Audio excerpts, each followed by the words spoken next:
महाराष्ट्राच्या राजकारणातील वस्ताद असणारे आणि विकासाच्या बाबतीत महाराष्ट्राला नंबर 1 वर नेणारे कार्यतत्पर उपमुख्यमंत्री माननीय नामदार देवेंद्रजी फडणवीस साहेब यांचं आगमन झाले।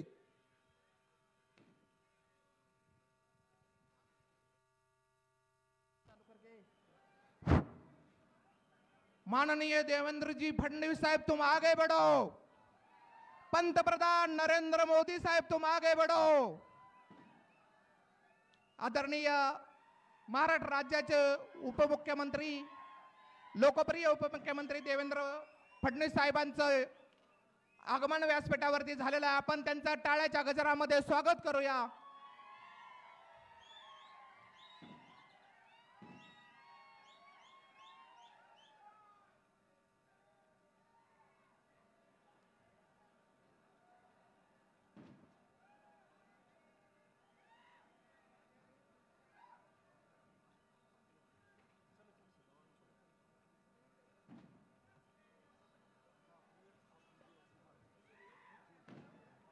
धाराशिव उस्मानाबाद लोकसभा सार्वत्रिक निवडणूक 2024 राष्ट्रवादी काँग्रेस पार्टी व महायुतीच्या अधिकृत उमेदवार सौभाग्यवती अर्चनाताई पाटील यांच्या प्रचारार्थ आपल्या सर्वांचे लाडके नेते महाराष्ट्राचे कार्यतत्पर उपमुख्यमंत्री आदरणीय देवेंद्रजी फडणवीस साहेब व मान्यवरांना विनंती करतो की कार्यक्रमाची व सभेची सुरुवात महाराष्ट्राचा जाणता राजा छत्रपती शिवाजी महाराज यांच्या पुतळ्याचं पूजन करून करावी।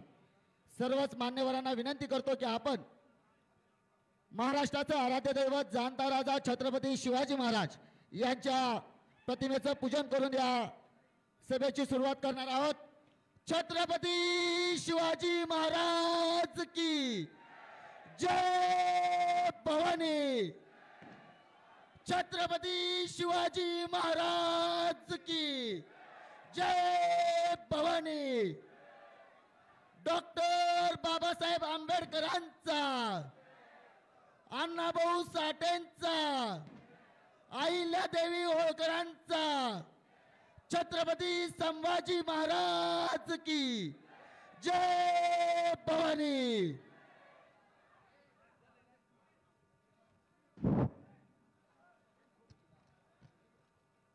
महाराष्ट्र राज्याचे उपमुख्यमंत्री आदरणीय देवेंद्रजी फडणवीस साहेब यांचा सन्मान तमाम बार्शी तालुक्याच्या जनतेच्या वतीनं मी आदरणीय आमदार राजाभाऊ राऊत यांना विनंती करतो की त्यांनी देवेंद्र फडणवीस साहेबांचा सन्मान करावा।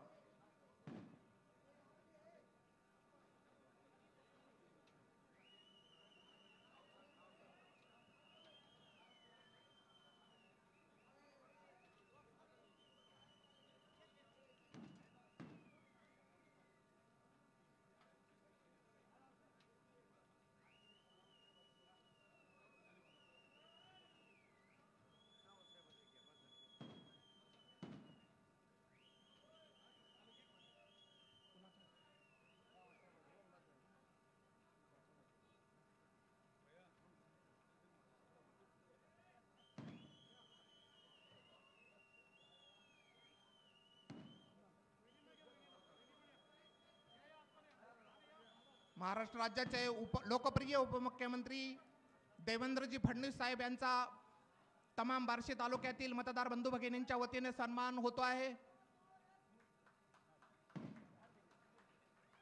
यानंतर या धाराशिव जिल्ह्याचे पालकमंत्री लोकप्रिय पालकमंत्री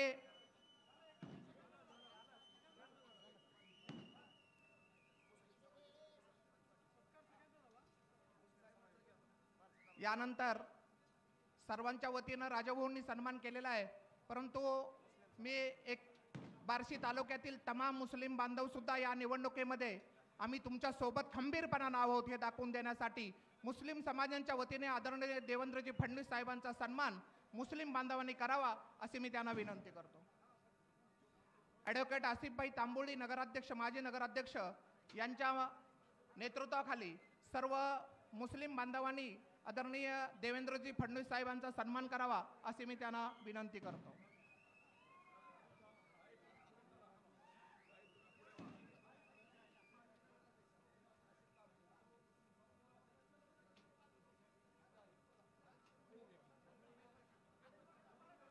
या निवडणुकीमध्ये बार्शी तालुक्यातील तमाम मुस्लिम बांधव सुद्धा नरेंद्र मोदी साहेबांना पंतप्रधान करण्यासाठी आम्ही तुमच्या सोबत आहोत हे दाखवून देण्यासाठी आदरणीय लोकप्रिय उपमुख्यमंत्री देवेंद्रजी फडणवीस साहेबांचा सन्मान मुस्लिम बांधवांच्या वतीनं होतो आहे. आम्ही त्यांचे शतशः ऋणी आहोत.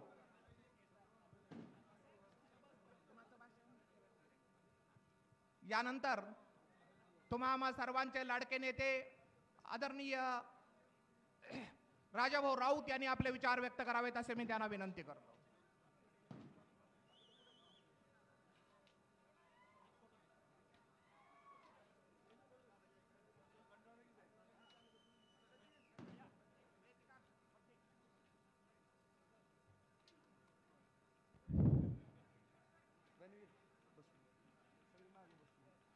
आजच्या या लोकसभेच्या उस्मानाबाद लोकसभेच्या निवडणुकीच्या निमित्तानं आपल्या सर्वांचे लाडके नेते महाराष्ट्र राज्याचे उपमुख्यमंत्री आदरणीय देवेंद्रजी फडणवीस साहेब या ठिकाणी आपल्याला संबोधित करण्याकरता उपस्थित झालेले आहेत. बांधवांनो, आज या ठिकाणी उस्मानाबाद लोकसभा निवडणुकीतून महायुतीच्या उमेदवार आदरणीय अर्चनाताई राणा जगजितसिंग पाटील या ठिकाणी आपल्या उमेदवार म्हणून आहेत.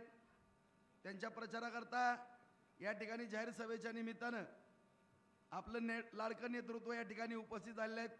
आदरणीय देवेंद्र फडणवीस साहेब, आदरणीय उस्मानाबाद धाराशिव जिल्ह्याचे पालकमंत्री तानाजीराव सावंत साहेब, आमचे सहकारी मित्र राणा जगजित सिंह साहेब, आज या ठिकाणी उपस्थित सर्व साहेबांना पुढं आणखीन 3-4 सभा आहेत. आपण त्यांचा निवडणुकीमध्ये वेळ घेणं चुकीचं ठरल बांधून, त्यामुळं सन्माननीय सर्व व्यासपीठ उमेदवार आदरणीय आपल्या भगिनी अर्चनाताई पाटील आणि यांना विजयी करण्याकरता उपस्थित असलेले सर्व माझे या मतदारसंघातील बंधू भगिनी, वडीलधारी मंडळी, तरुण मित्र बांधव या सर्वांना आज अभिवादन करून आज बांधवांनो या ठिकाणी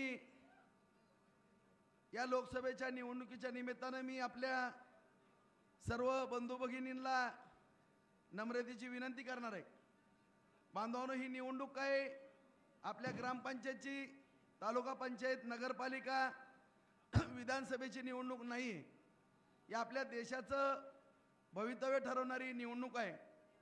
ज्या आपल्या कणखर अशा पंतप्रधान आदरणीय नरेंद्र मोदी साहेबांनी संपूर्ण देशाची आज एक शान बान संपूर्ण जगामध्ये राखली.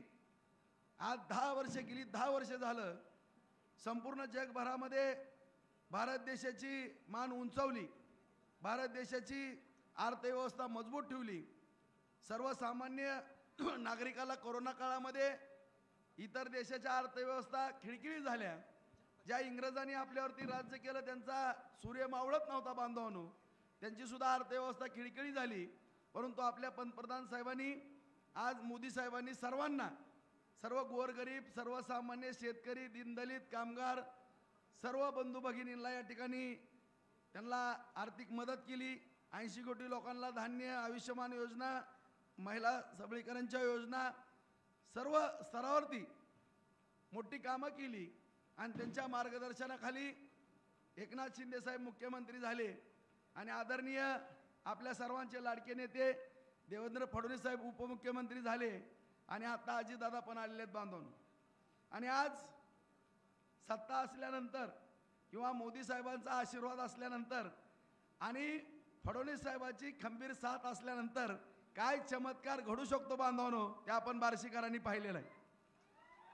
आज या ठिकाणी आदरणीय साहेब, आपण सत्ता आल्या बार्शीला आले होते. माझ्यासारखा एक सर्वसामान्य कार्यकर्ता, वर्गात 4थी पासून मॉनिटर साहेब, मी 10वी पर्यंत मॉनिटर, 11वी 12वीला GS, बाहेर आलो मराठा महासंघाचा अध्यक्ष, नगरसेवक, नगराध्यक्ष, बाजार समितीचा संचालक, 99ला थोड्या मताने पडलो साहेब, 4ला आमदार झालो, 20 वर्ष झालं साहेब पंचायत समिती या ठिकाणी सर्वांनी मला आशीर्वाद म्हणून दिली. 15 वर्ष नगरपालिका दिली साहेब, 2 वेळेस आमदारकी दिली आणि ज्याही खासदाराचा साहेब या उस्मानाबाद लोकसभा मतदारसंघामध्ये, धाराशिव लोकसभा मतदारसंघामध्ये प्रचार केला, तो बार्शी तिकडे सरशी तोच उमेदवार विजयी झालेला आहे. आणि आज अर्चनाताईची उमेदवारी आपण या ठिकाणी महायुतीच्या माध्यमातून दिलेली आहे साहेब. आणि या ठिकाणी आज माझ्यासारखा एक कार्यकर्ता अभिवचन देतो साहेब की निश्चितपणानं या ठिकाणी आपण यश खिचून आणू, कुठलीही अडचण असणार नाही साहेब. 100% मोदी साहेबांना पंतप्रधान करण्याकरता हे आमचं उस्मानाबादचं एक मत 100%, त्यामध्ये 399 तुम्ही असताल साहेब, पण आमचं 400 मत 100% या ठिकाणी असणार आहे साहेब. आज या ठिकाणी आपल्या सर्व बांधवांना माहीत आहे साहेब, आम्ही रोजच्या भाषणामध्ये तुमचं नाव घेतो साहेब, कारण आमच्या स्वप्नातही वाटत नव्हतं साहेब आम्हाला की आमच्या बार्शीकरांना एवढा मोठा न्याय मिळेल. आणि आपल्या हातून एवढा मोठा न्याय मिळाला साहेब. आम्हाला अक्षरशः कधी कधी स्वप्न पडल्यासारखं वाटतं की खरंच हे घडलंय का. कारण ज्या चेतकाप्रमाणे आमचा सर्व शेतकरी बांधव साहेब पाण्याची वाट पाहत होता, त्याकरता आपण 700 कोटी रुपयाची प्रशासकीय मान्यता दिली साहेब. 300 कोटीचे निवेदन निघाले साहेब. जवळपास 70% काम प्रगतीपथावरती आहे साहेब. उपसा सिंचन योजनेच्या माध्यमातून 12,550 हेक्टर क्षेत्र साहेब 1 वर्षाच्या आत आमचं बार्शीचं बागायत होणार आहे साहेब. ह्याचं सगळं श्रेय आपल्याला आहे साहेब. आपल्या आशीर्वादामुळं माझ्या या तमाम शेतकऱ्याच्या घरी सोन्याचा घास मिळणार आहे साहेब. असंख्य शेतकऱ्याची दुआ आपल्याला लागणार आहे साहेब. त्याचबरोबर साहेब या ठिकाणी आपल्या माध्यमातून 37 साठवण तलाव या ठिकाणी मंजूर झाले साहेब. 35 साठवण तलावाची कामं चालू आहेत साहेब.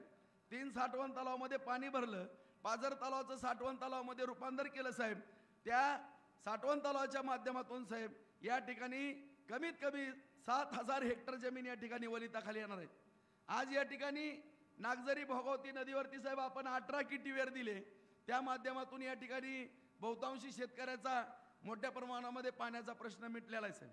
दुर्दैवानं आता निसर्गाची कृपादृष्टी वेगळी झाली साहेब.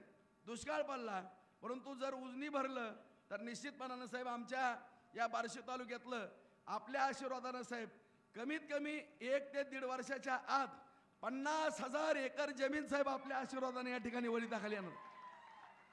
सगळ्या या शेतकऱ्याला त्यांच्या लेकराबाळाच्या तोंडात सोन्याचा घास घालण्याचं काम साहेब आपल्या माध्यमातून या ठिकाणी झालेलं आहे.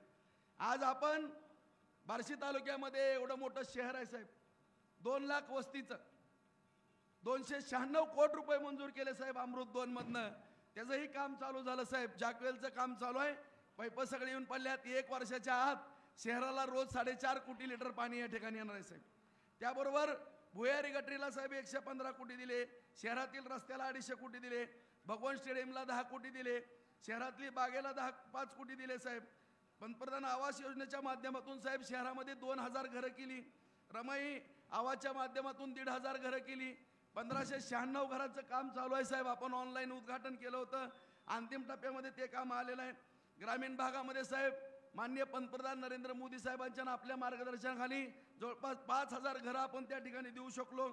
आज शहरामध्ये जवळपास 85 कोटी रुपये न्यायालयीन इमारती करता आपण या ठिकाणी दिलेले साहेब. 3 तालुक्याचा प्रश्न त्यामध्ये मिटतोय, माडा, करमाळा आणि बार्शीचा. त्याचबरोबर साहेब 3,500 विहिरी या ठिकाणी आपल्या शेतकरी बांधवाला देण्याचं काम आपल्या या ठिकाणी माध्यमातून झालेलं आहे. आज सोलापूर रस्त्याला 200 कोटी रुपये आपण निधी दिला साहेब ॲसियन बँकेच्या माध्यमातून. धाराशिव रोडला 150 कोटी रुपयाचा निधी दिला. ते दोन्ही कामं पूर्ण झालेले आहेत साहेब. इडशी टिंबुर्णी रस्त्याला 140 कोटी रुपयाचा निधी दिला साहेब. तेही काम पूर्ण होत आलेलं आहे. त्याचबरोबर साहेब पंतप्रधान सडक योजना, मुख्यमंत्री सडक योजना, त्याचबरोबर PWDच्या माध्यमातून 3054, 5054 या सगळ्या रस्त्याच्या विविध अनुदानातून जवळपास 350 कोटी रुपयाचा निधी आपण या ठिकाणी साहेब उपलब्ध करून दिला. आणि सगळ्यात महत्त्वाचं साहेब आपलं आराध्य व छत्रपती शिवरायांच्या कुलस्वामिनी आई तुळजाभवानीच्या रस्त्याला सुद्धा साहेब आपण जवळपास 376 कोटीचा एकाच वेळेस निधी दिला साहेब. आणि आई जगदंबेचा आशीर्वाद आपण या ठिकाणी प्राप्त केलेला आहे साहेब. आज MIDCला साहेब लाईट मिळालेले, 2 सबस्टेशन 5 MUचे त्या ठिकाणी होत आहेत. पाणी त्या ठिकाणी उपलब्ध झालेलं आहे साहेब. कारखानदारी त्या ठिकाणी सुरू झालेली आहे. त्याचबरोबर साहेब जल जीवन मिशनच्या माध्यमातून पंतप्रधान साहेबांचं स्वप्न साकार करण्याकरता 100 गावाला 125 कोटी रुपयाचा निधी आपण या ठिकाणी उपलब्ध करून दिलेला आहे साहेब. आज जवळपास 2100 महिला बचत गट आहेत साहेब. 150 कोटी रुपयाचा या ठिकाणी कर्ज या ठिकाणी साहेब आपण महिला बचत गटाला ग्रामीण आणि शहरी भागाला या ठिकाणी देऊ शकलो. आणि साहेब सगळ्यात महत्त्वाचा विषय की मराठवाड्याची आमची 75% बॉर्डर आहे साहेब. आज आम्ही आदरणीय सावंत साहेबांना, राणादादांना माहिती आहे, आमच्या चव्हाण साहेबाला माहिती आहे, आम्ही नगरपालिकेचा ठराव केला होता आम्हाला मराठवाड्यात समाविष्ट करून घ्या म्हणून. आणि नगरपालिकेचा ठराव झाला होता, पंचायत समितीचा ठराव झाला होता. कारण सगळं अनुदान मराठवाड्याला मिळत असायचं, बार्शीला मिळत नव्हतं. परंतु तुम्ही मुख्यमंत्री झाले साहेब आणि त्यावेळेसपासून अक्षरशः अनुदानाचा पाऊस बार्शीवरती पडला. आपण मुख्यमंत्री झाला साहेब, आपण सत्तेत आला, 422 कोटी रुपयाचं अतिवृष्टी, सततचा पाऊस, पीक विमा, फळबागाचं अनुदान, येलो मोजॅक, दुष्काळ निधी 422 कोटी मंजूर केले साहेब. फक्त 62 कोटी यायचे राहिले, ती पण आता या ठिकाणी आपल्याला येतील. आज या ठिकाणी साहेब भोगवती नागझरीवरचं मग सांगितलं, नवीन क्रीडांगणाला 43 कोटी रुपये दिलेले आहेत साहेब. अशा रीतीनं साहेब मी तर 2500 कोटी म्हणतो, मग हिशोब केला तर 4000 कोटीच्या पुढं हा आकडा आपल्या आशीर्वादाने गेलेला आहे साहेब. म्हणूनच मग म्हणलं की हे आम्ही स्वप्न पाहतोय साहेब. कधी आम्हाला वाटत पण नव्हतं असं एक नेतृत्व मिळेल आणि आमच्या बार्शी तालुक्यातल्या सर्वसामान्य गोरगरिबांना, कामगारांना, शेतकऱ्यांना एवढा मोठा न्याय देईल. आणि आज साहेब आपल्याकडनं फार मोठ्या अपेक्षा पण, कारण जो देतो त्याच्याकडूनच मागितलं जाते साहेब. आणि आमच्या ज्या मागण्या आहेत साहेब, निश्चितपणानं सर्वसामान्यांच्या पोटापाण्याच्या मागण्या आहेत, रोजगाराच्या मागण्या आहेत, शेतकऱ्याच्या मागण्या आहेत साहेब. आज उपसा सिंचन योजनेचा 3रा टप्पा साहेब, आम्ही जे पाणी सेव्हिंग झालेलं आहे त्यामधनं 3ऱ्या टप्प्यामध्ये 6000 हेक्टर जमीन ओलिताखाली येते साहेब. त्याचा प्रस्ताव शासनाकडे सादर केलेला आहे. त्यामध्ये एक लक्ष घालून आम्हाला साहेब नव्यानं त्याची एक प्रशासकीय मान्यतेची आवश्यकता आहे, ते आपण द्याल अशी 100% मला खात्री आहे साहेब. त्याबद्दल आम्हाला शंका येण्याचं कुठलं कारण नाही. कारण आमचं तावडीचं पाणी 1 वर्षाच्या आत तावडीच्या तळ्यात पडतंय, तिथनं ढाळे पिंपळगावच्या धरणात जाणार आहे, तिकडं भोगावतीच्या नदीमध्ये नेलं जाणार आहे. त्याला एक 6000 हेक्टरला मान्यता अत्यंत आवश्यक आहे साहेब. त्याचबरोबर साहेब हे भगवंताची नगरी आहे. 10 अवताराच्या अगोदर मूळ विष्णूचा अवतार बार्शीमध्ये आहे साहेब. आणि या ठिकाणी जो घोरोडा म्हणलं जातं तो पुष्पावती नदी आहे साहेब. आणि ती पुष्पावतीमध्ये दुर्वास ऋषी त्यावेळेस शाप दिला, ती पालती झाली साहेब. एक ऐतिहासिक आख्यायिका फार मोठी आहे साहेब यामध्ये. त्यावरती 9 किटीवर होतात साहेब. त्या ठिकाणी सुद्धा जर 9 किटीवर झाले तर 12,500 एकर जमीन त्या ठिकाणी ओलिताखाली येणार आहे साहेब. त्याचबरोबर राम नदी, बेडकी नदी हे विषय साहेब किटीवेरचे. त्याचबरोबर सगळ्यात महत्त्वाचा विषय साहेब वैराग नगरपंचायत नव्यानं झालेली आहे, त्या ठिकाणी पण फार पाण्याची अडचण आहे. अमृत 2 मधून आम्हाला एक 50 कोटीची योजना प्रस्ताव पाठवलेला आहे, ती एक मंजूर करावी. आणि सगळ्यात महत्त्वाचा साहेब एक विषय आहे संतनाथ सहकारी साखर कारखाना. हा कारखाना साहेब या बार्शीकरांची, वैरागकरांची अस्मिता आहे. तो चालू करण्याकरता साहेब आम्ही सर्व तयारी केली, फक्त आपल्या आशीर्वादाची आवश्यकता आहे. मी सर्व प्रपोजल आपल्या समोर ठेवतो साहेब. त्या ठिकाणी 225 एकर जमीन कारखान्याची आहे, त्यापैकी 150 एकर आम्हाला MIDCला देऊ आम्ही आणि 75 एकर जमीन कारखान्याला ठेवू. तो एक कारखान्याचा भोंगा आपल्या आशीर्वादानं वाजावा एवढीच या ठिकाणी अपेक्षा करतो साहेब. आपल्याला मागण्यासारखं भरपूर आहे साहेब, परंतु आपल्याला एवढ्या घाई गडबडीमध्ये या ठिकाणी आम्ही बार्शीमध्ये एवढं चांगलं लढत असताना अडकून ठेवणं योग्य नाही साहेब, ह्याची मला पूर्णपणे जाणीव आहे. तरी आपण ज्या पद्धतीनं बार्शीकरांना आश्वासित केलं होतं साहेब, राजाभाऊ राऊत यांना मी बेरर चेक आहे साहेब, आणि तो बेरर चेक साक्षात या ठिकाणी खरा करून दाखवला आणि बार्शीकरांचं कल्याण केलं. त्याबद्दल सर्व बार्शीकरांच्या वतीनं आपल्याला लाख लाख धन्यवाद देतो साहेब, आपले आभार व्यक्त करतो. आणि भविष्यकाळामध्ये सुद्धा सर्वसामान्यांच्या पाठीशी आपण असंच राहावं. निश्चितपणानं नरेंद्र मोदी साहेबांच्या मार्गदर्शनाखाली या जनतेचं कल्याण होणार आहे. त्यामुळं माझी संपूर्ण बार्शीकरांना विनंती आहे मित्रांनो, की आज ही निवडणूक अत्यंत महत्त्वाची आहे. आपल्याला पण माहीत आहे की मी माझ्या विधानसभेला सुद्धा एवढं पळत नाही. पहाटे 5ला उठतो, रात्री 1ला 1:30ला झोपतोय. त्यामुळे याचं गांभीर्य वळका. आपल्या नरेंद्र मोदी साहेबांना पंतप्रधान करण्याकरता एका एका मताची आवश्यकता आहे. हे आपलं मत त्या ठिकाणी गेलंच पाहिजे. ही आपल्या सगळ्या बार्शीकरांची जबाबदारी आहे आणि ती पार पाडाल अशी या ठिकाणी साहेबांना मी हमी देतो. आणि साहेब, आणखीन एक विनंती करतो की तानाजी सावंत साहेब या ठिकाणी उपस्थित आहेत. मी सकाळी साहेबांकडे गेलो होतो. तेवढी एक विनंती की आपण साहेबांचं सातत्यानं संपूर्ण या जिल्ह्यावरती लक्ष असते साहेब.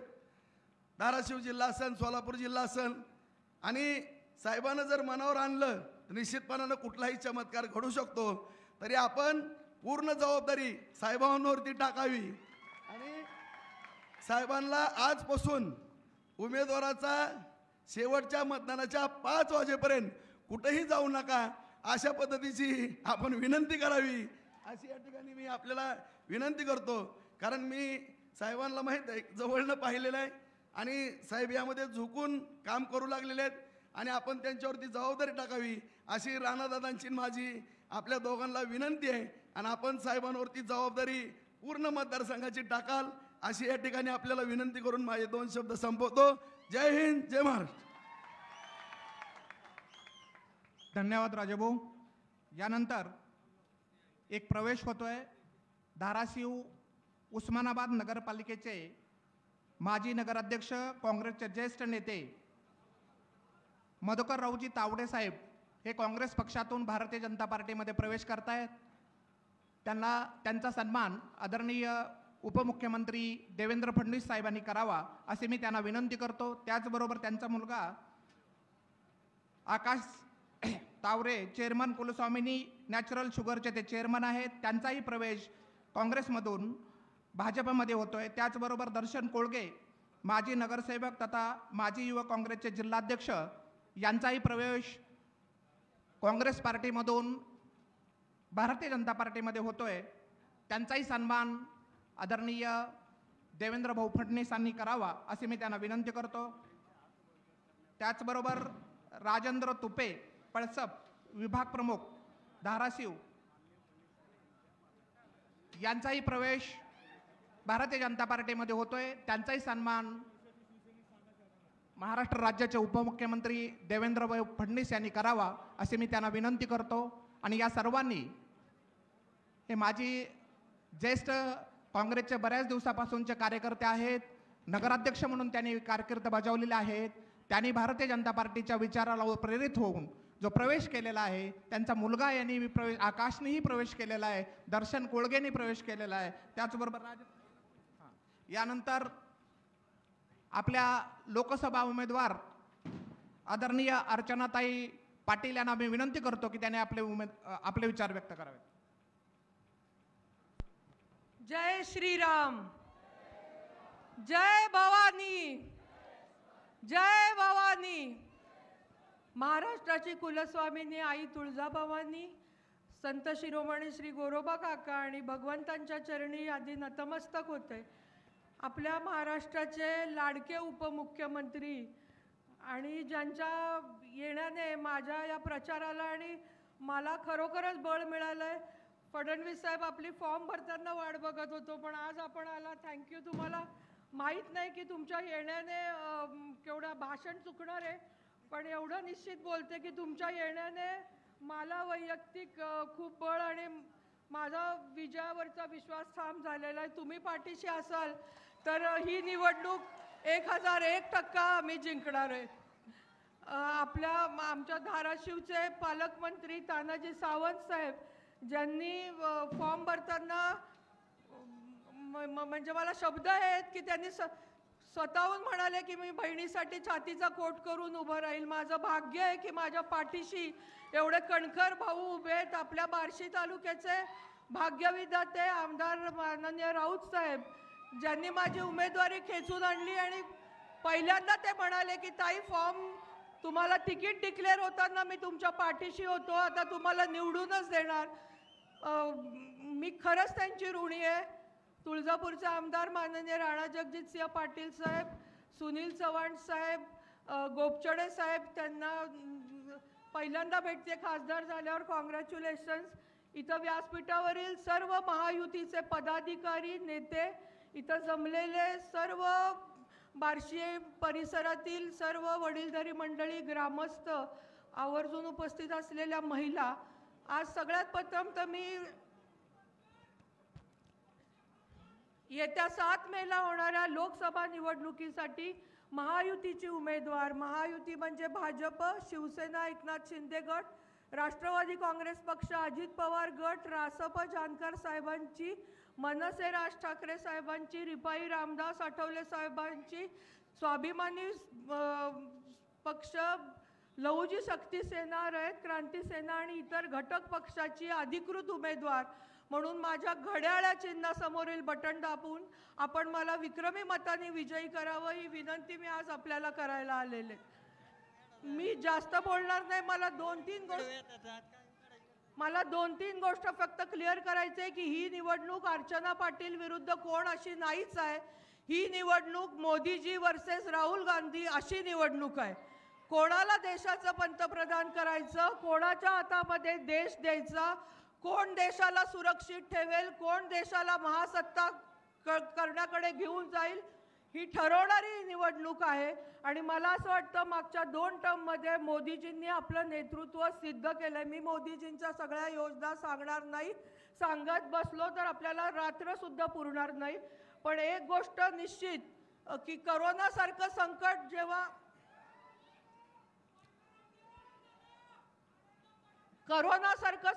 जेव्हा जगावर आलं होतं, बोलू का? करोनासारखं मी 5च मिनिटं बोलतेय. बोलू का इकडे? करोनासारखं संकट जेव्हा जगावर आलं होतं तेव्हा मोदीजींनी आपलं नेतृत्व सिद्ध केलेलं आहे. वेळ अशी होती की आपली शेजारीण एकमेकींना वाटीभर साखर देत नव्हती, आपली मुलं शेतात जात नव्हती. अशा वेळेस मोदीजींनी जगातल्या 1 नंबर लोकसंख्या असलेल्या देशातल्या प्रत्येक व्यक्तीला 5 किलो गहू ज्वारी तांदूळ दिली. एका कुटुंबात जर 5 व्यक्ती असतील तर 25 किलो गहू ज्वारी तांदूळ आली. लक्षात घ्या की म्हणजे ही योजना आत्ता पण चालू आहे, अजून 5 वर्ष चालणार आहे. पण जेव्हा जग बंद होतं तेव्हा मोदीजींनी आपल्याला जे धान्य पाठवलंय त्याचं महत्त्व जास्त आहे. मोदीजींनी आपल्याला दिलासा दिला की घाबरू नका, मी तुमच्या पाठीशी आहे, काहीही तुम्हाला होऊ देणार नाही. ताप यायचा, आपण क्रोसिनची गोळी घ्यायचो. 4 दिवसांनी डॉक्टरकडे गेल्यानंतर डॉक्टर म्हणायचे करोना झालेला आहे, उशीर झाला यायला. आणि आता जसे व्हॉट्सअप ग्रुपवर वाढदिवसाच्या शुभेच्छांचे फोटो असतात तेव्हा श्रद्धांजलीचे फोटो. मी एवढं रंगून याच्यासाठी सांगते की तो काळ आठवा, तो काळ किती भयानक होता. आणि अशा वेळेस मोदीजी आपल्या पाठीशी देशाचे मुखिया म्हणून खंबीरपणे उभं राहिले. या तापावर औषध काढलं, ते भारतात निर्माण केलं आणि आपल्या जगातल्या 1 नंबर लोकसंख्या असलेल्या देशातल्या प्रत्येक वाडी वस्तीवर 0 to 18 बाळापर्यंत ती मोफत लस पोहोचवली. 200 रुपये जरी लसीची किंमत लावली असती आणि एखाद्या कुटुंबात 5 जण असते तर 1000 रुपये काढून देणं तेव्हा जीवावर आलं असतं. मोदीजींनी अमेरिकेकडे हात पसरून आपण जर बसलो असतो तर अमेरिकेने त्यांच्या पूर्ण देशाला लस दिली असती, मग आपल्याला दिली असती. तोपर्यंत आपले अर्धे जण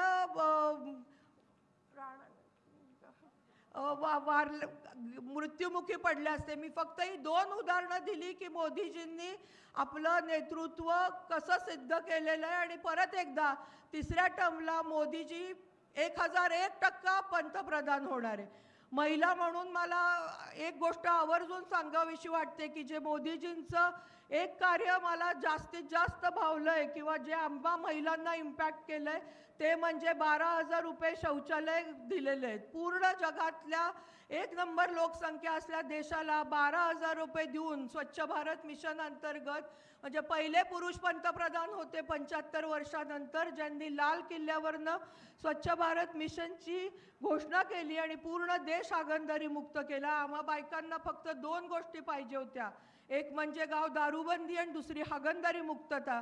आणि ते एक काम मोदीजींनी केलंय.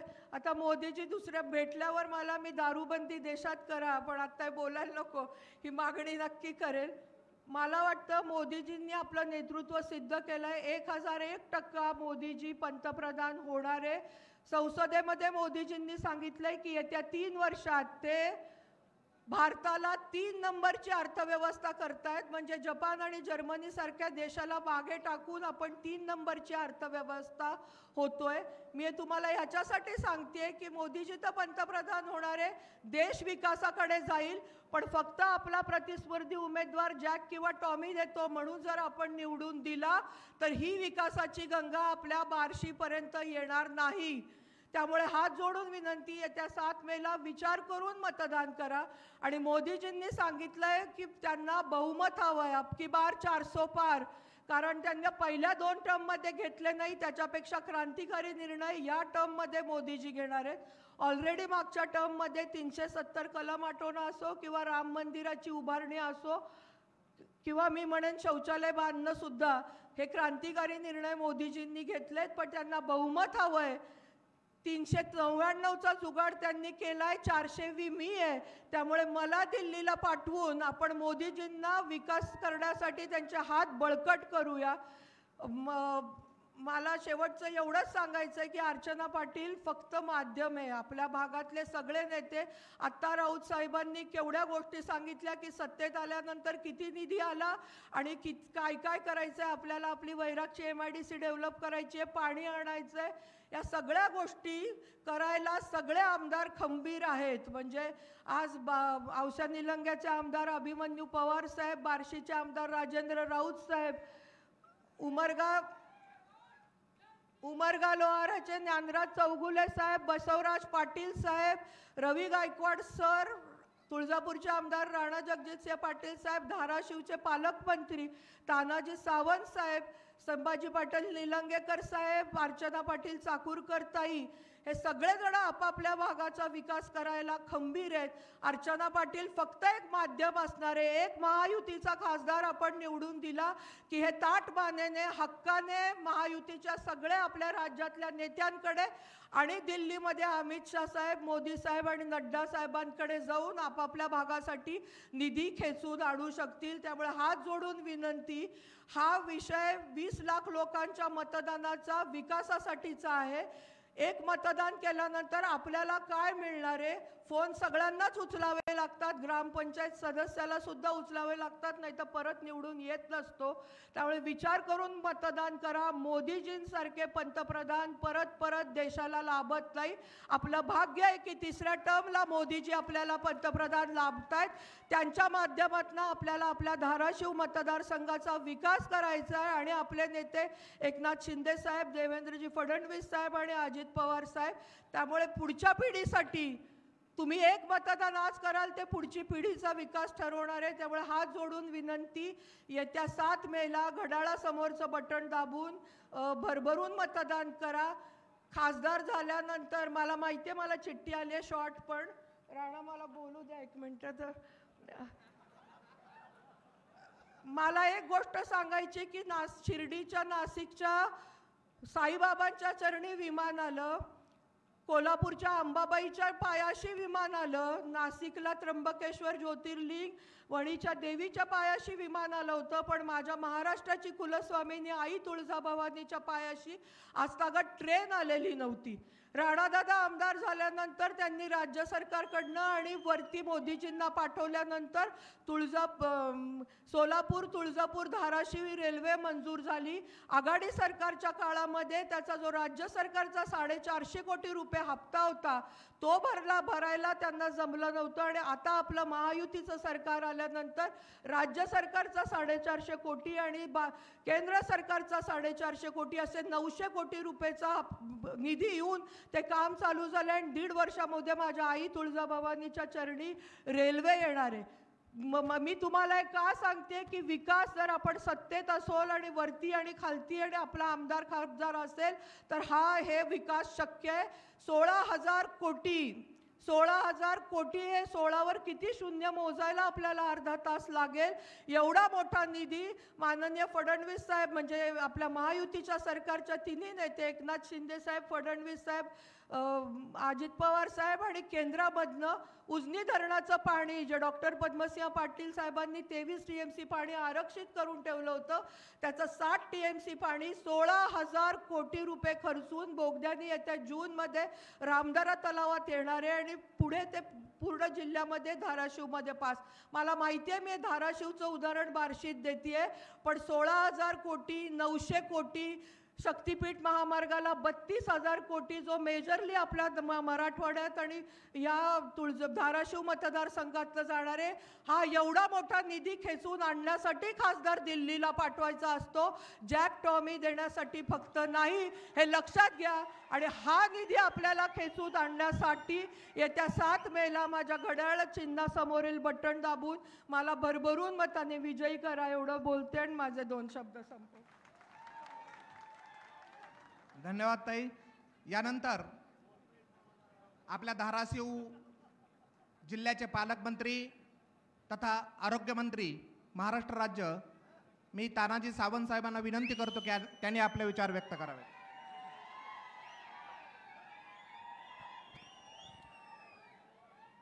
छत्रपती शिवाजी महाराज की, छत्रपती शिवाजी महाराज की जय भवानी.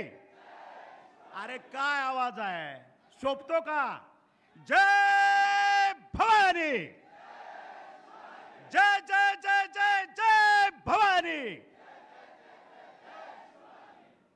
आज भारताचे हिंदू हृदय सम्राट बाळासाहेबजी ठाकरे साहेब, आनंद दिघे साहेब, ह्या महाराष्ट्राची कुलस्वामिनी आई तुळजाभवानी,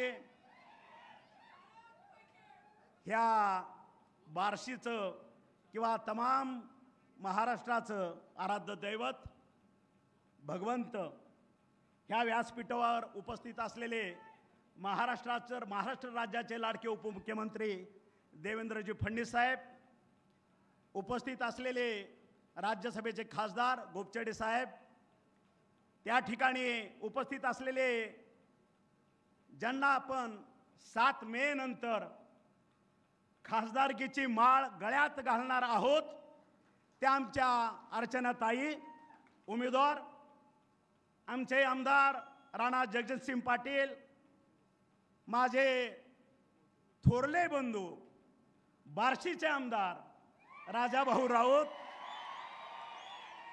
या ठिकाणी उपस्थित असलेले आमच्या बार्शी नगर परिषदेचे सर्व नगरसेवक, आमचे सुनील मालक, ह्या ठिकाणी उपस्थित असलेले आमचे मिरगणे साहेब आणि आमचे ज्यांची नावं आता घेणं शक्य नाही असे आमचे सर्व सहकारी, आणि हे सगळं असताना ज्याच्यासाठी आपण इथं जमलोत, ज्यांच्यासाठी आपण ह्या गोष्टीचा उपभोग करत असतो, ह्या ठिकाणी जमलेला माझा मतदार बंधू भगिनीनो, शेतकरी बंधू भगिनीनो, पत्रकार, सांगण्याजोगं बरंच आहे. मला तरी वाटतं आमच्या ताईने मला फारसं बोलता येत नाही, मला फारसं बोलता येत नाही, मला फारसं सांगता येत नाही, मला भाषण करू लावू नका असं म्हटले.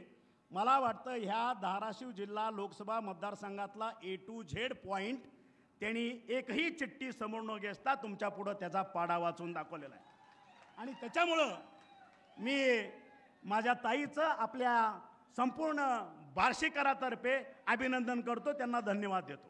कारण परिस्थितीचं भान असणं, समस्येचं भान असणं हे गोष्ट वेगळी, आणि कुठंतरी भावनिक होऊन आणि समोरच्या व्यक्तींना भावनिक करून मतदान घेणं वेगळं. ह्याच्यामधला हा फरक, कदाचित 2 उमेदवारातला फरक तुम्हाला आजच ह्या व्यासपीठावरनं दिसलेला आहे. विकास विकासाच्या पद्धतीनं चालतो, भावना भावनेच्या पद्धतीनं चालतो. मी मागेही म्हटलं होतं 2019ला आम्ही कडवट शिवसैनिक आहोत आणि राहणारच आहोत. आणि कडवट शिवसैनिक कधीही कुठल्या सत्तेपुढं, कुठल्या आमिषापुढं झुकलेला नाही आणि झुकतही नाही, ही वस्तुस्थिती आहे. आणि म्हणून 2019ला सुद्धा अशाच पद्धतीचं माननीय उद्धव ठाकरेंनी, तत्कालीन मुख्यमंत्री, माझ्या हातात कंगन मादलांनी सांगितलं, तानाजीराव ही लोकसभेची जागा धाराशिवची तुम्ही निवडून आणायची आहे, तुम्ही सांगेल तो उमेदवार, तुम्ही सांगेल ती गोष्ट, तुम्ही बांधल ते तोरण. ह्या पद्धतीनं मागचा मी माझीच म्हणेन, आज माजी खासदार तुमच्या सगळ्या साक्षीनं आपण त्यांना निवडून आणलं, विकासासाठी निवडून आणलं, मोदींच्या साठी निवडून आणलं. भारतात आपल्या सत्तेत आपला ह्या ठिकाणचा लोकप्रतिनिधी असावा या भूमिकेतनं आपण निवडून आणलं. आणि तुम्ही बघितलं असेल 2009 पासून आजपर्यंत, आता कधी पुढच्या आठवड्यात 2 दिवसांना 4 दिवसांना येतील, सुरुवात इथनंच असेल, माझा बाप मारला, माझा बाप मारला, माझा बाप मारला, माझा बाप मारला. आला का काय हे माझा बाप मारला काय हे? 2009 15 वर्ष झाली आणि आपल्या मराठी भाषेत आपल्या पेरण्या असल्या काय झालं तर आपण म्हणतो मडपीक आपण एकदाच घेतो. मडपीक एकदाच असतं की नाही का? 15-20 वर्ष म्हातारा झाला तरी मडपिकावरच जगायचं, ही कुठली पद्धत आहे? ज्या वेळेस भावनेच्या आहारी जाऊन लोकांनी तुला एकदा आमदार केला, तुला निवडून दिलं, त्याच जनतेनं 2014ला तुला घरी बसवला, तुझा भावनेचा उद्रेक तुझं जे असेल ते संपवलं आणि त्या 2009च्या माझा बाप मारला असं करत 2024 पर्यंत माझ्या तमाम 20 लाख जनतेचा तू बाप मारायला निघाला. ना रुपड्याचा विकास, ना रुपड्याची पावती, ना रुपड्याची कुणाला मदत, ही काय पद्धत आहे? म्हणून भावनेच्या आहारी जाणारा हा मतदारसंघ नाही. त्याचं कारण असं आहे, आतापर्यंत हा दुष्काळी भाग आहे आणि साहेब सोलापूर जिल्हा सुद्धा उजनी होईपर्यंत दुष्काळी भागच होता, आहे अजूनही काही भाग. आणि जो भाग दुष्काळी असतो, ज्या दुष्काळी भागामध्ये जी जनता राहते, ज्यांच्या पोटामध्ये आग असते, त्याच्या डोक्यामध्ये राख असते, हे कोणी विसरायचं नाही. कारण तो मतदार असेल, तो युवक असेल, कुठल्याही टोकाला जाऊन आपला विकास असेल किंवा आपल्या हक्काचं काय असेल तो हिसकावून घेतल्याशिवाय स्वस्त बसत नाही, हे त्याचं उदाहरण आहे. आणि म्हणून ह्या ठिकाणी फक्त आता विकासाची भाषा चालते, भावनिक नाही, विकास आणि विकास. आणि साहेब तुम्ही बघितलं असेल 2019ला हिंदुत्वाची नाळ तोडून विकासाची नाळ तोडून महाराष्ट्र ज्या प्रगती पथावर चाललेला होता त्याला कुठंतरी खीळ बसवून जे तत्कालीन मुख्यमंत्र्यांनी, तत्कालीन शिवसेना प्रमुखांनी जो निर्णय घेतला त्याला उलटून टाकायचं काम सुद्धा ह्या धाराशिव जिल्ह्यातनं सुरुवात झाली. त्याचे साक्षीदार आणि त्याचे मार्गदर्शक आपण आहात, हा संपूर्ण महाराष्ट्र जाणतो. सुरुवात इथून झाली, धाराशिव जिल्ह्यातनं सुरुवात झाली त्या गोष्टीची. आणि तुम्ही बघितलं असेल 2022ला खऱ्या अर्थानं स्थित्यंतर झालं, आपलं सरकार बदललं आणि परत विकासाची गंगा त्या जोमानं, त्या ताकदीनं परत सुरू झाली. आज आपल्या मुख्यमंत्री एकनाथजीभाई शिंदे आणि आमचे 2 उपमुख्यमंत्री देवेंद्रजी आणि आमच्या अजितदादा यांच्या मार्गदर्शनाखाली अतिशय चांगल्या पद्धतीनं सरकार चाललंय. कधी हे आकडे ऐकले होते? राजाभाऊने आकडे सांगितले, आता त्या आकड्यात मी परत जात नाही. हजारो कोटीचे आकडे कधी ऐकले होते का विकासाचे? आजही आपला भाग जिरायती म्हणून ओळखला जातो. ज्यांनी साखर कारखाने काढायची नाटकं केली त्यांनी त्याची दारं कधीच बंद करून टाकली. हा संतनाद सुद्धा मिरगणे साहेबांना माहीत आहे, चालू करण्याचं व्रत मी घेतलं होतं, काही अडचणी आल्या तो थांबला. हा संतनाद जर तुमचे सगळ्यांचे साथ असेल, देवेंद्रचा मला आशीर्वाद आहेच, शासनाचा आशीर्वाद आहेच, सगळ्यांची साथ असेल तर याच्या 6 महिन्यामध्ये, वर्षामध्ये संतनाद सुद्धा आपण चालू करू शकतो. हे तुमच्या ताकदीवर चालू करू शकतो. कुणाचा माईका लाल त्या ठिकाणी अडवा येणार नाही, तो कारखाना चालू करणार नाही. कारण सर्वसामान्य जवळपास 9 तालुक्याची अस्मिता असलेला तो संतनाद कारखाना आहे. प्रत्येक आज या ठिकाणी शेतकऱ्याचे सभासदाचे पैसे त्या ठिकाणी अडकलेले आहेत, ही वस्तुस्थिती आहे. आणि म्हणून धाराशिव जिल्ह्यामध्ये ज्यांनी भंगार विकायचं धोरण घेतलं, भंगार विक्या हे नाव आहे सगळीकडं, वास्तव आहे.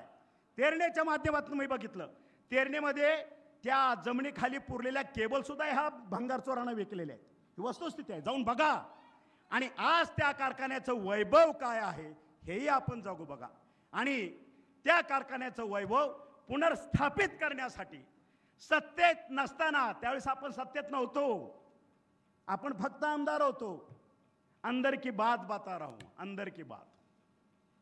त्यावेळेस बँकेनं गायावाया करून शेवटच्या टोकाला मला टेंडर भरायला लावलं. विनंती केल्यानंतर मी टेंडर भरलं. टेंडर भरल्यानंतर हे काळूबाळू लातूरच्या राजाकडे गेले. त्यांना त्याच्यात आड गेलं आणि त्या ठिकाणी पाय घालून ते बंद पाडायचा कार्यक्रम केला. आणि त्यावेळेस सुद्धा विरोधात असताना सुद्धा आज पहिल्यांदा ह्या व्यासपीठावर नाव डिस्क्लोज करतोय मी. सह्याद्रीसारखं माझ्या पाठीमागं कोण उभा राहिला असेल तर महाराष्ट्राचे लाडके उपमुख्यमंत्री देवेंद्रजी फडणवीस साहेब.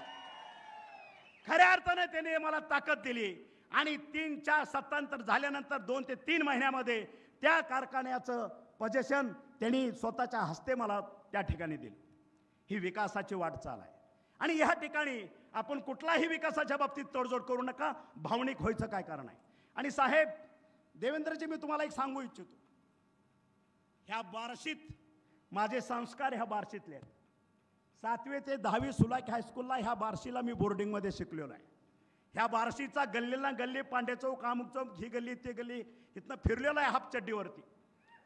माझं आयुष्य इथनं सुरुवात झालेलं आहे. संस्कार ह्या बार्शीचे आहेत. इथला कानाकोपरा मला माहीत आहे. कारण ज्या वयात आपण विचार करायला आपल्याला चालना मिळते, शिकतो, ते विचार माझे बार्शीचे आहेत. ते विचार माझे भगवंताचे विचार आहेत. आणि म्हणून ह्या बार्शीच्या ठिकाणी ही लोकसंख्या तुम्हाला इतर शहरात दिसणार आहे. ज्या पद्धतीची ह्या ठिकाणची आज नगरी आहे, आज बार्शीवासी आहे, हा अतिशय बुद्धिवंत प्राध्यापक असेल, व्यापारी असेल, रिटायर झालेला शासकीय अधिकारी असेल, अशा पद्धतीची ही 2 लाखाची वस्ती आहे. आमच्या दृष्टीनं त्यावेळची ही विद्यानगरी आहे. दुसरी ओळख बार्शीची हे मराठवाडा आणि पश्चिम महाराष्ट्राचं प्रवेशद्वार आहे.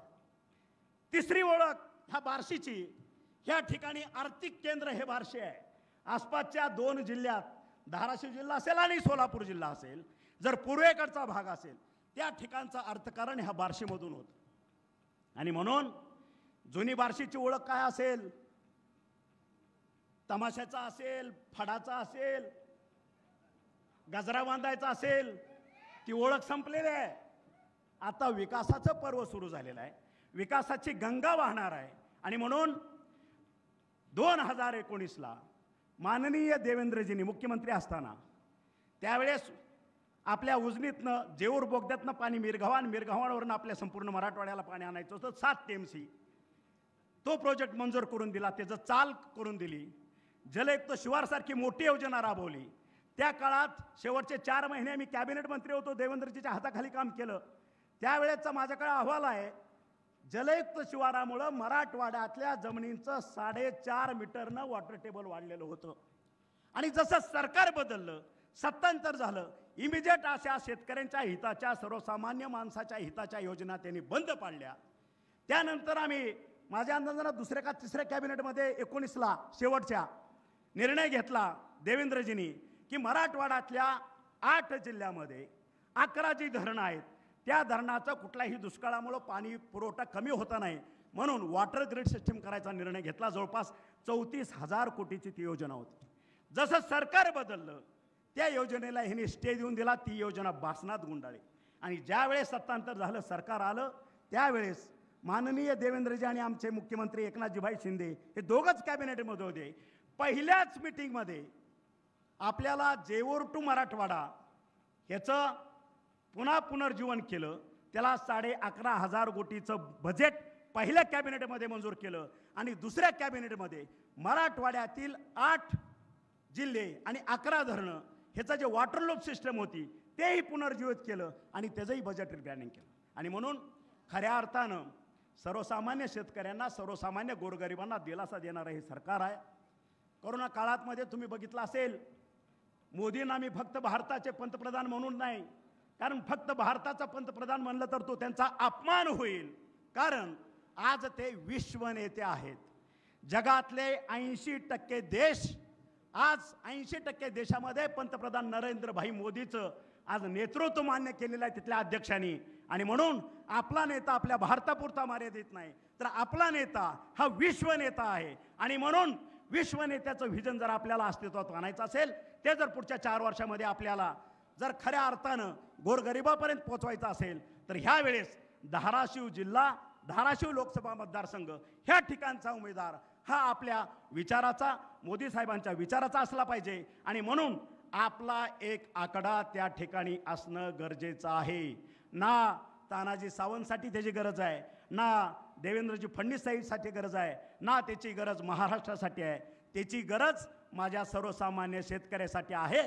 त्या विचाराचा जर खासदार लोकप्रतिनिधी आपला आपण दिल्लीत पाठवला, त्या ठिकाणी अनेक योजना केंद्राच्या अगदी छोट्यातली छोट्या योजना म्हणली तर 100-200 कोटीच्या पुढच्या असते.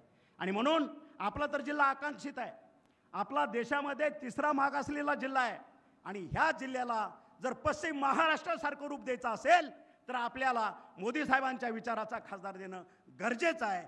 एवढंच मी आज ह्या निमित्तानं आपल्याला विनंती करतो. आणि परत एकदा आमच्या राजाभाऊनी सांगितलं, माझ्या ताईने सांगितलं की ह्या ठिकाणी तानाजीराव मदत करायची काय गरजच नाही. ताई, तुम्हाला स्पष्ट सांगतो, 7 मेला ज्यावेळेस मतदान होईल, मतपेट्या बंद होतील, 4 जूनला ज्यावेळेस आपली मतपेटी उघडली जाईल, त्यावेळेस माझी अर्चनाताई घड्याळाच्या चिन्हावर 2 लाख मतानं कमीत कमी निवडून आल्याशिवाय राहणार नाही. हेच मी आज वचन आणि आश्वासन माझ्या व्यासपीठाला आणि माझ्या जनतेला देतो. आणि मी माझे 2 शब्द संपवतो. जय हिंद, जय महाराष्ट्र. धन्यवाद साहेब. एक आपल्याला महत्त्वाची सूचना, मंगळवार दिनांक 30/4/2024 रोजी आपल्या भारताचे लोकप्रिय पंतप्रधान आदरणीय नरेंद्रजी मोदी साहेब यांची धाराशिव येथे इंजिनिअरिंग कॉलेज शेजारी सकाळी 10 वाजता प्रचारार्थ जाहीर सभा आयोजित केलेली आहे. तरी सर्व मतदार बंधू भगिनींना विनंती आहे की त्या सभेमध्ये आपण सहभागी घेऊन त्यांचे विचार ऐकावेत, अशी नम्र विनंती आपणाला सर्वांना करण्यात येत आहे. भूमिकेमध्ये आपण त्रिकोण पाहतो, काटकोण पाहतो, विशाल कोण पाहतो, पण भूमिकेमध्ये आपल्याला दृष्टिकोन पाहायला मिळत नसतो. दृष्टिकोन हा भूमिकेत नसून तो विकास. यानंतर आदरणीय देवेंद्रजी फडणवीस साहेबांना मी विनंती करतो की आपण आपले विचार व्यक्त करावे.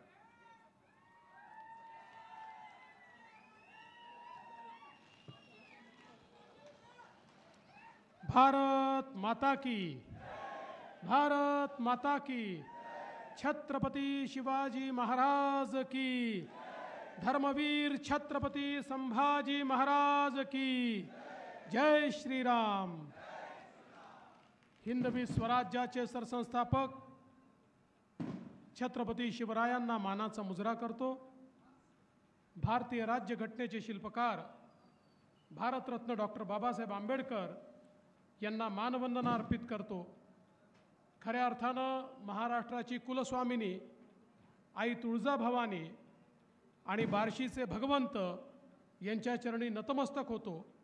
आजच्या या आपल्या सभेमध्ये मंचावर उपस्थित असलेले ज्यांनी उस्मानाबाद धाराशिव मतदारसंघाचं पालकत्व स्वीकारलेलं आहे आणि पूर्ण ताकदीने मैदानात उतरले आहेत असे पालकमंत्री आणि आमचे सहकारी तानाजीराव सावंतजी, मंचावर उपस्थित आपल्या सर्वांचे लाडके आणि ज्यांचा उल्लेख मी कार्यसम्राट आमदार म्हणून करेन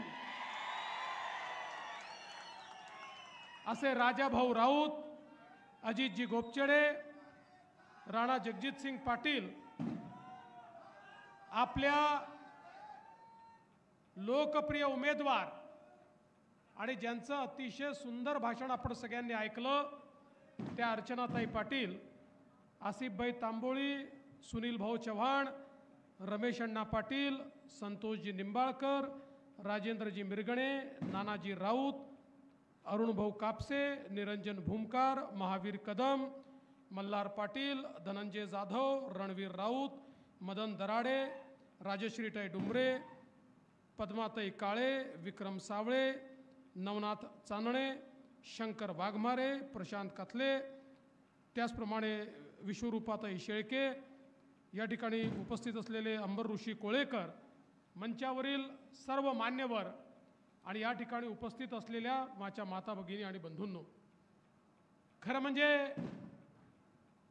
राजाभाऊ राऊतांनी या ठिकाणी काय काय झालं ते सांगितलं, कशा प्रकारे पाणी येत आहे हे सांगितलं, आणि हे सांगत असताना त्याचं सगळं श्रेय त्यांनी मला दिलं. पण मी तुम्हाला अगदी स्पष्टपणे सांगतो, या बार्शीचा भगीरथ कोणी असेल तर तो राजेंद्र राऊत आहे.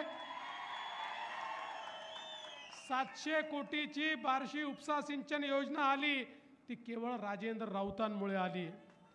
पाणी पुरवठा योजना आली, ती राजेंद्र राऊतांमुळे आली. मला आठवत आहे, राजाभाऊ हुशार आहेत, भगवंताचं दर्शन दिलं आणि एक यादी माझ्या हातामध्ये दिली आणि सांगितलं ही कामं झाली पाहिजे.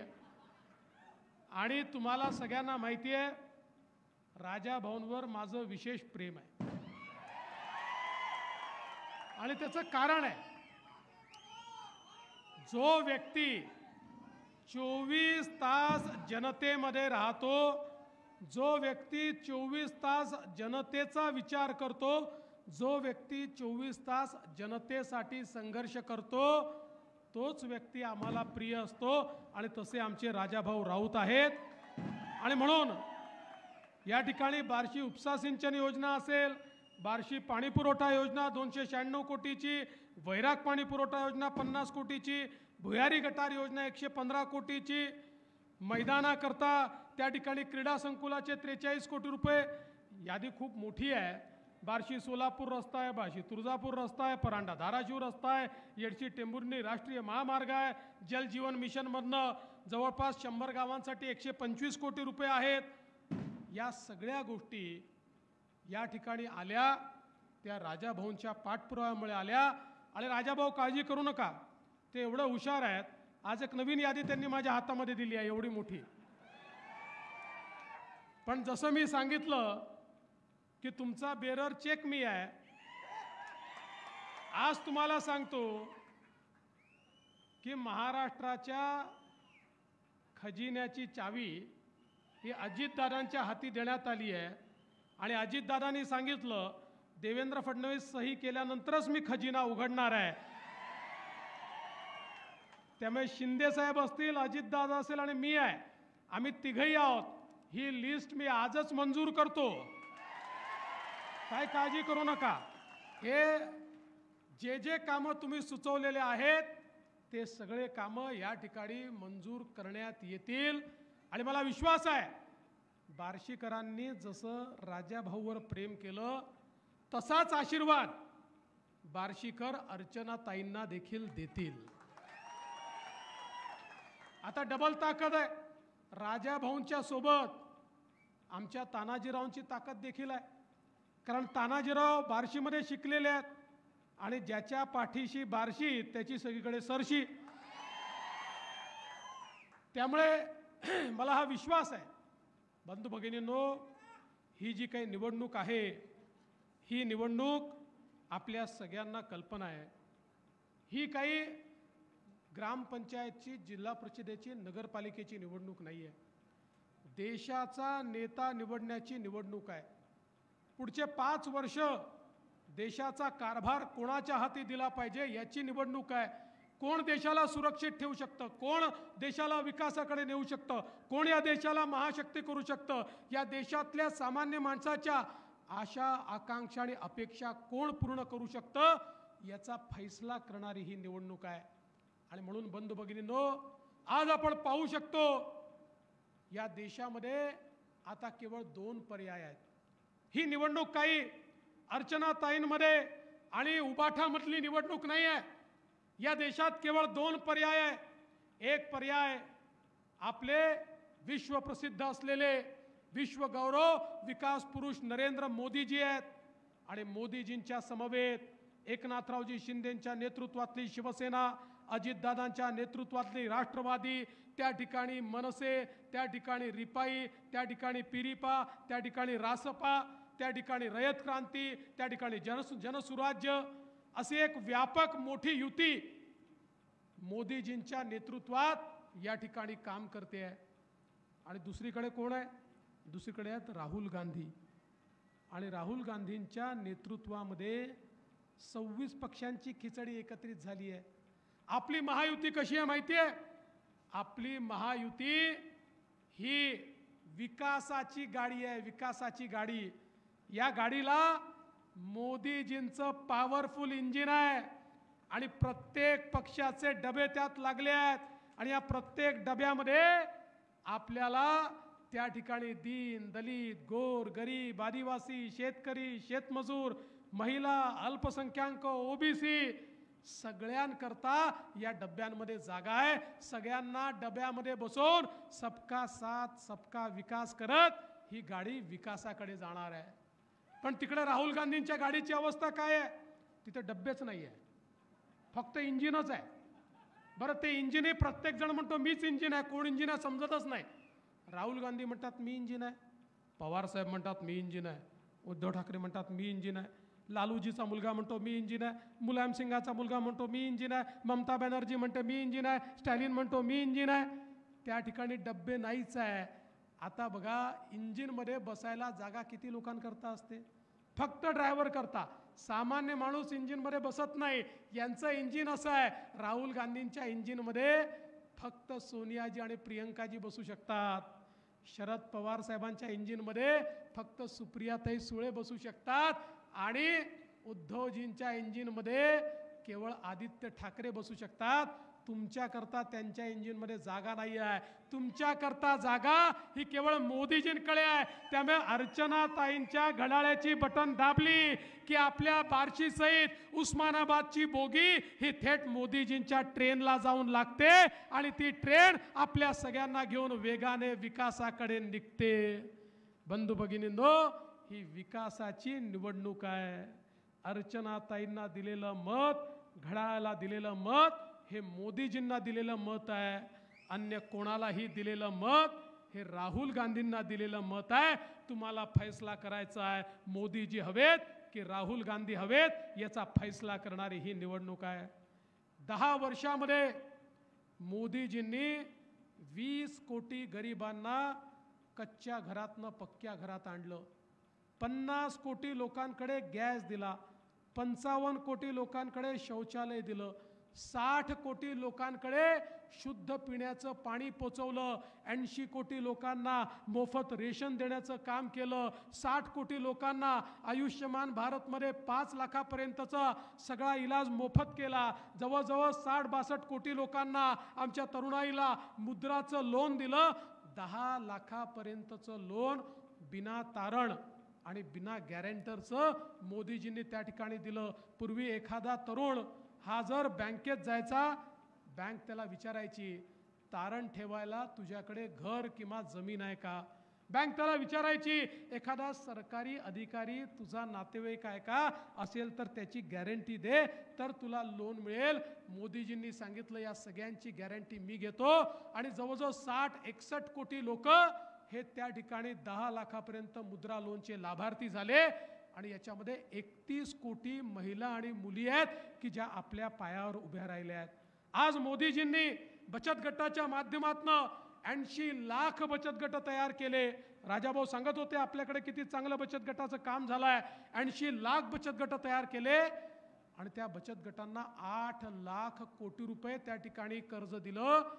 10 कोटी महिला आज या बचत गटांमुळे आपल्या पायावर उभ्या राहिल्या आणि आता मोदीजींनी सांगितलंय त्यापैकी 3 कोटी महिलांना ते आता लवकरच लखपती दीदी बनवणार आहेत. अशा प्रकारे महिलांच्या मातांच्या पाठीशी उभे राहणारे आणि परिवाराला उभे करणारे माननीय मोदीजी आहेत. आज आपण पाहू शकतो मोदीजींनी जे आपले वयस्कर लोक आहेत त्यांना देखील वयोश्री सारखी योजना दिली. कोणाला चष्मा पाहिजे असेल चष्मा, कानातले यंत्र पाहिजे तर कानातले यंत्र, कवळी पाहिजे तर कवळी, स्टिक पाहिजे तर स्टिक, त्या ठिकाणी आपल्याला कमोड पाहिजे तर कमोड, सगळ्या प्रकारच्या वस्तू घरातल्या म्हाताऱ्या लोकांना त्या ठिकाणी मोफत दिल्या. आणि आता तर सांगितलं की घरातले जे म्हातारे लोक आहेत यांच्याकरता सगळ्या प्रकारचा गोळ्या, औषधं, इलाज, ऑपरेशन सगळं मोफत करण्यात येणार आहे. आता आमचे सिनियर सिटीजन, आमचे घरचे वृद्ध लोक हे कोणावर बोजा असणार नाहीत, तर त्यांची सगळी व्यवस्था ही माननीय मोदीजींनी केली आहे. आज आमच्या दिव्यांगांकरता मोदीजींनी त्या ठिकाणी जर्मनी आणि फ्रान्समध्ये ज्या प्रकारचे पाय आणि हात तयार व्हायचे ते आपल्या देशात तयार केले. मला आठवतं राणादादा, तुम्ही खूप मोठा कॅम्प उस्मानाबादला, धाराशिवला घेतला, हजारो दिव्यांगांना पाय दिले, हात दिले, अशा प्रकारचे पाय आणले. कालपर्यंत जो पायी चालू शकत नव्हता तो आज मोटरसायकलची किक मारून मोटरसायकल चालवतो. कालपर्यंत हात नसल्यामुळे जो काम करू शकत नव्हता तो आज त्या हाताने हातोडा चालवू शकतो. अशा प्रकारे दिव्यांगांना मदत करण्याचं काम मोदीजींनी केलं. आज आमच्या शेतकऱ्यांकरता मोदीजींनी मोठ्या प्रमाणात शेतकरी सन्मान योजना आणली. मोदीजींनी 6,000 रुपये दिले, आपल्याही सरकारने 6,000 रुपये दिले आणि त्यासोबत शेतीवर आधारित उद्योग उभा राहिला पाहिजे याकरता मोदीजींनी नवीन पॉलिसी आणली. मोठ्या प्रमाणात शेतमालावर प्रक्रिया करण्याचं काम हे मोदीजींच्या माध्यमातून या ठिकाणी होताना आपण पाहिलं. आज नॅनो युरिया सारखी एक नवीन बाब मोदीजींनी या ठिकाणी आणली. नैसर्गिक शेती या ठिकाणी आणली आणि आमच्या शेतकऱ्याला त्याचा शेतमाल विकता यावा याकरता मोठ्या प्रमाणात व्यवस्था ही मोदीजींनी उपलब्ध करून दिली. आणि एवढंच नाही तर मला कल्पना आहे यावर्षी जगामध्ये युद्ध चाललंय. रशिया आणि युक्रेनचं युद्ध आहे, इकडे अखाती देशांचं युद्ध आहे. या युद्धामुळे मोठ्या प्रमाणात शेतमालाचे भाव पडले, सोयाबीनचे भाव पडले, कापसाचे भाव पडले. शेतकरी अडचणीत आला. आम्ही माननीय प्रधानमंत्र्यांशी भेटलो, त्यांच्याकडनं सल्ला घेतला आणि निर्णय केला की आमचा जो सोयाबीनचा शेतकरी आहे, ज्या शेतकऱ्याला त्या ठिकाणी कमी भाव मिळालेला आहे, त्याला भावांतर योजना लागू करायची आणि 4,000 कोटी रुपये त्याकरता आम्ही ठेवले. या ठिकाणी बंधू भगिनींनो, खऱ्या अर्थानं निवडणुकीची आचारसंहिता आली म्हणून आम्ही तुम्हाला पैसे देऊ शकलो नाही, पण आचारसंहिता संपल्यानंतर त्या ठिकाणी भावांतर योजनेच्या अंतर्गत आमचा जो सोयाबीनचा शेतकरी आहे थेट त्याच्या खात्यामध्ये भावांतराचे पैसे आम्ही जमा करणार आहोत आणि शेतकऱ्याला देखील दिलासा देण्याचं काम होत आहे. आपल्याला कल्पना आहे यावेळी कांद्याचं शॉर्टेज तयार झालं. देशामध्ये शॉर्टेज तयार होऊ नये म्हणून काही प्रमाणात त्या ठिकाणी कांद्यावर निर्यात बंदी लागली. कालच ती निर्यात बंदी उचललेली आहे.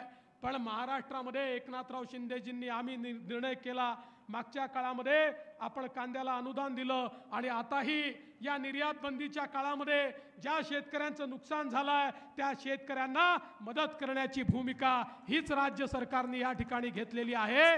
कारण मोदीजींच्या नेतृत्वामध्ये कुठल्याही शेतकऱ्याला त्या ठिकाणी अडचणीत येऊ देणार नाही अशा प्रकारचा आमचा निर्धार आहे. बंधू भगिनींनो, मोदीजींनी आपण सगळ्यांनी बघितलं असेल या देशाला एक मजबूत देश तयार केला. आज आपण पाहतोय जगामध्ये 11व्या क्रमांकावरून आपली अर्थव्यवस्था ही 5व्या क्रमांकावर आली आणि मोदीजींनी सांगितलं मला तिसऱ्यांदा तुम्ही प्रधानमंत्री कराल तर भारत जगातली तिसरी सगळ्यात मोठी अर्थव्यवस्था होईल. मला एकाने विचारलं, म्हणाले भाऊ आम्हाला तर आनंद आहे, भारत तिसरी सगळ्यात मोठी अर्थव्यवस्था होतोय, पण मला याचा काय फायदा? मी म्हटलं तू चांगला प्रश्न विचारला आहे. अर्थव्यवस्था मोठी होते म्हणजे काय होतं? अर्थव्यवस्था मोठी होते म्हणजे संधी तयार होते. अर्थव्यवस्था मोठी होते, रोजगाराची निर्मिती होते. अर्थव्यवस्था मोठी होते, नोकऱ्या तयार होतात. अर्थव्यवस्था मोठी होते, इन्फ्रास्ट्रक्चर करता पैसा मिळतो. रस्ते, रेल्वे, पाणी, पाटबंधारे, इरिगेशन, वीज, घरं, या प्रत्येक गोष्टी करता पैसा मिळतो. आज आपण बघा UPAचं सरकार होतं तर रस्ते, वीज, पाणी, रेल्वे याच्यावर वर्षाला 1 लाख कोटी रुपये खर्च व्हायचे. मोदीजींनी 1 लाख कोटीवरनं 13 लाख कोटीपर्यंत बजेट म्हणजे 13 कोटी पटीने बजेट त्या ठिकाणी वाढवलं.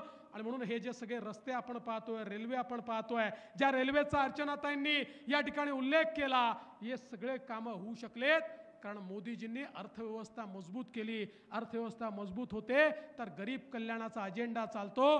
गरीबाला, शेतकऱ्याला, शेतमजुराला मदत देता येते. अर्थव्यवस्था मजबूत होते तर त्या ठिकाणी आपला देश देखील सुरक्षित होतो.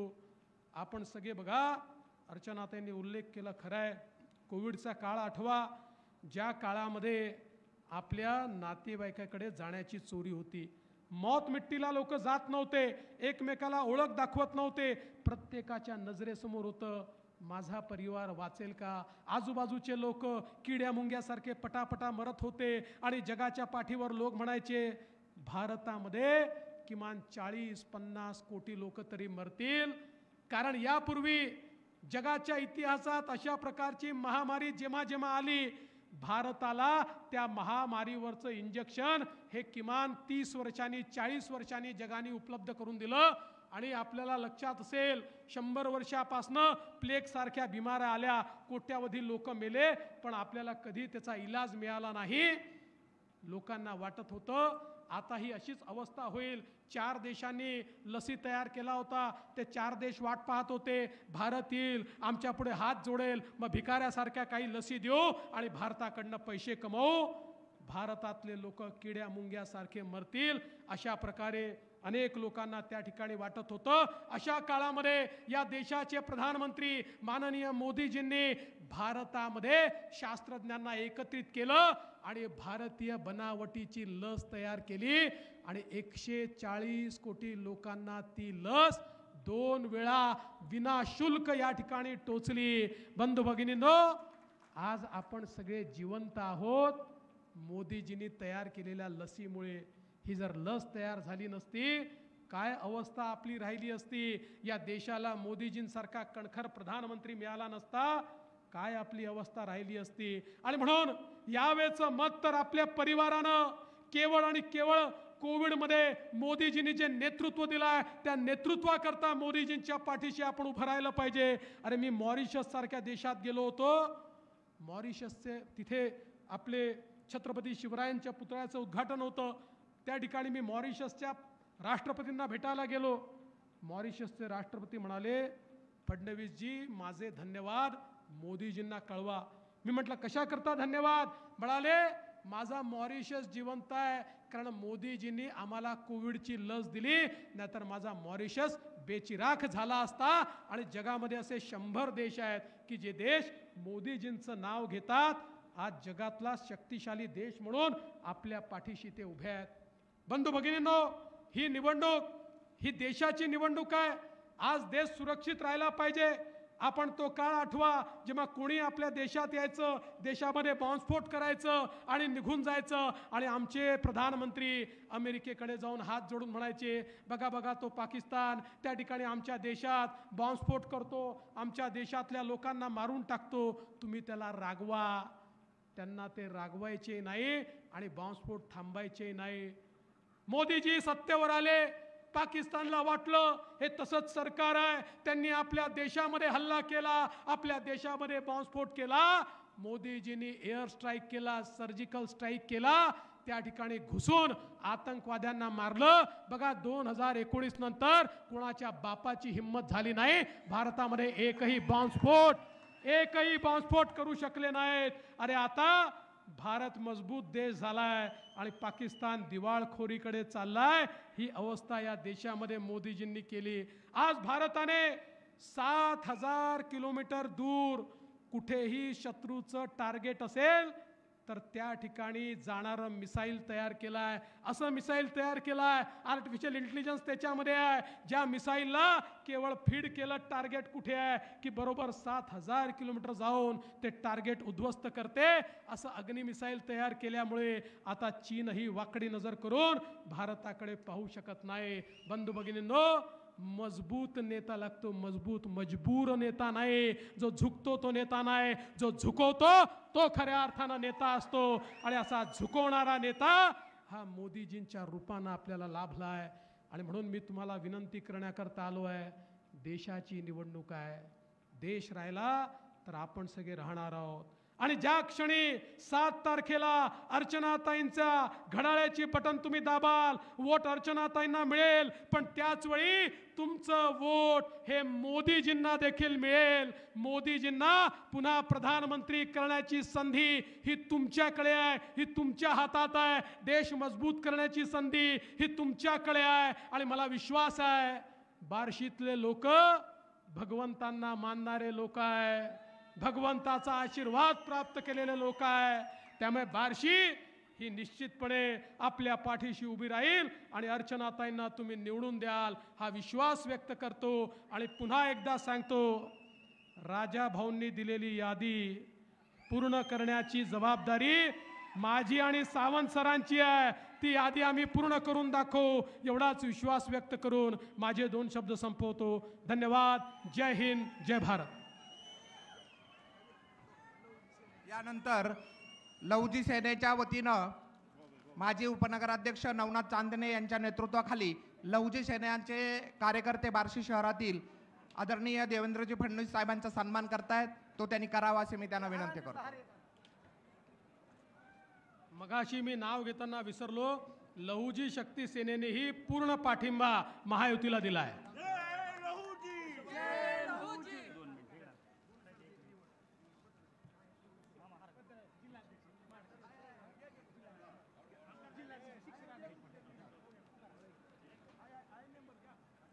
जिल्हाध्यक्ष शिक्षक आघाडी सूर्यकांत शिवाजी गुंड यांची निवड झालेली आहे, त्याबद्दल त्यांना पत्र देत आहेत.